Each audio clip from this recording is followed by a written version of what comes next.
Before you begin, make sure you have all the tools and components needed to complete your BR splice.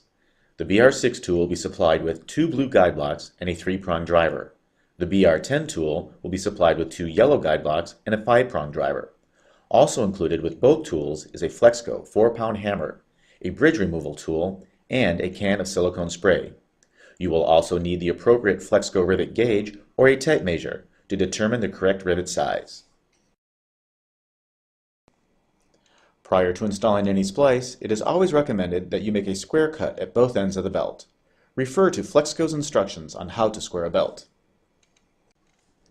If you are working with a belt that has a top cover of 3/16 of an inch, 4.8 millimeter or more, Flexco recommends skiving your belt. Please refer to the FSK belt skiving instructions. If your tool is fully assembled, you will need to remove the alignment bar and both clamp bars from the MBRT-AL tool base and set them aside for later use.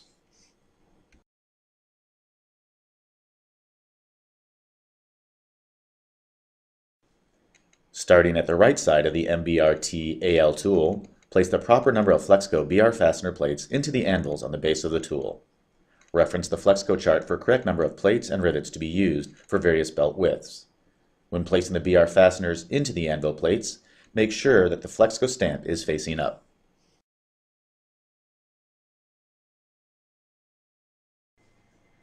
Now retrieve the alignment bar and center it on the MBR-TAL tool base, upside down. With the alignment bar centered on the tool base, place the BR top plates onto the alignment bar. Make sure that the top plates are placed directly over and aligned with the bottom plates. The Flexco stamp should also be facing up. Take the black retainers that are included with every box of BR fasteners and insert one into every hole located between each fastener plate. You might need to tap the retainers with a hammer to fully insert them into the alignment bar. When you are finished inserting the retainers into the alignment bar, remove the alignment bar and set it aside. Place a clamp bar into one of the open sets of holes located in the center of the tool base. After the clamp bar is in place, the clamp bar should be centered over the fastener strip located in the anvils on the tool base. Take the belt end that you had squared and cut earlier and place it against the belt clamp bar already located on the MBR-TAL tool base. Center the belt over the fasteners so that the fastener strip is equal distance from each edge of the belt.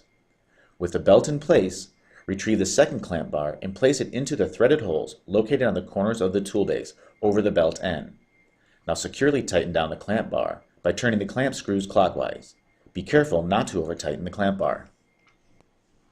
Remove the clamp bar that is located in the center of the base and position the loose belt end on the MBR-TAL.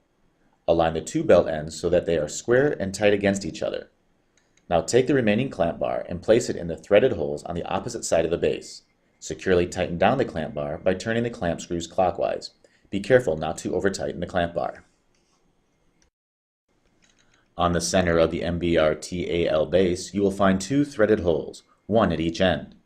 Place the alignment bar with the BR top plates already secured to it into the threaded holes. Secure the alignment bar to the tool base by tightening the top knurl nut clockwise. Next, you will need to tighten the alignment bar to the belt.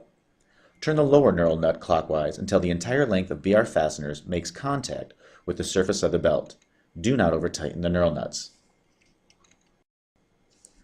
Starting at the center of the belt, take the guide blocks, yellow for the MBRT-10AL and blue for the MBRT-6AL, and place it onto the alignment bar.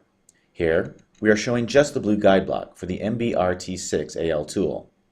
Spray the top of the guide block using the Flexco lubricant SL5-1. Then, place the correct size collated rivet strip into the guide blocks. Using the Flexco 4-pound hammer, preset the rivets into the guide blocks. After the rivets have been preset into the guide block, use the Hitachi electric driver to finish setting the rivets. When driving the rivets using the Hitachi electric driver, make sure you first set the rivets in opposite corners of the guide block as demonstrated. Then continue to set the remaining rivets in the guide blocks with the Hitachi electric driver.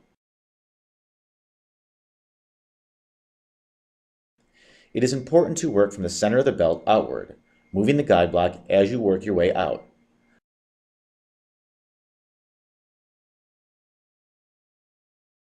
Follow the same pattern of driving rivets at the opposite corners of the guide blocks first, then setting the rest of the rivets. You are almost done. After you have finished driving all the collated rivets, remove the guide block and the alignment bar. The alignment bar can be removed by first turning the lower knurl nut counterclockwise until the pressure of the nut has been released.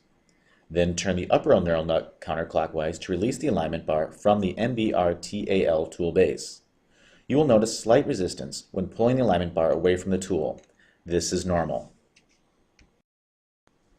If need be, you can use the Flexco 4-pound hammer to finish setting any BR fastener plates that are not completely set. Once you are finished with the final set process, you should notice a slight pucker around the scalloped edge of the fasteners.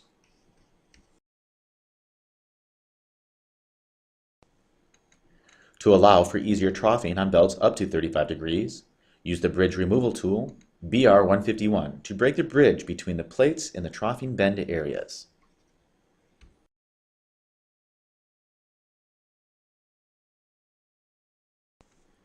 Now simply remove the clamp bars by turning the clamp screws counterclockwise until the clamp bars come free from the tool base.